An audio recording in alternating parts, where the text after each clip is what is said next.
Hi, my name is Julie Kirstrup. I head up the Energy and Environment practice at APCO Worldwide in Brussels, and I wanted to talk to you briefly about today's emissions trading system vote at the European Parliament.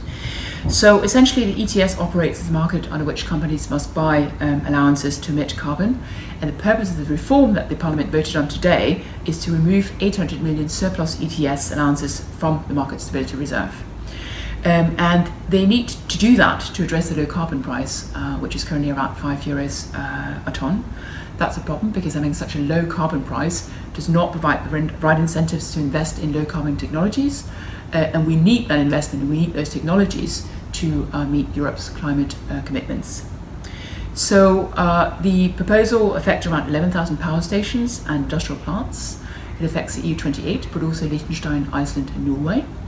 And I think it's also interesting to say that it is being watched from outside Europe as well. So as an example, China is planning to launch its own ETS scheme now in 2017 and are modelling that on the EU plans. In terms of what was actually decided, we already mentioned the Market Stability Reserve. That's of course sort of the key news. The carbon leakage list is also one of the controversial elements of this proposal. What that does is it enables certain energy intensive industries, sectors, to get free allowances.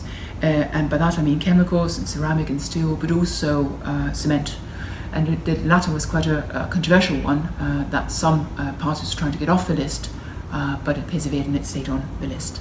Finally, there's also a funding mechanism foreseen. It's called the Innovation and Modernisation Fund. It's up to 12 billion euros, and it's meant to help industry innovate and invest in technology. So as far as stakeholder reactions are concerned, I think largely a sigh of relief that we've actually reached a compromise in Parliament. This has been a long process. The Commission put their proposal on the table back in 2015, but also an understanding that we're far from done with this file.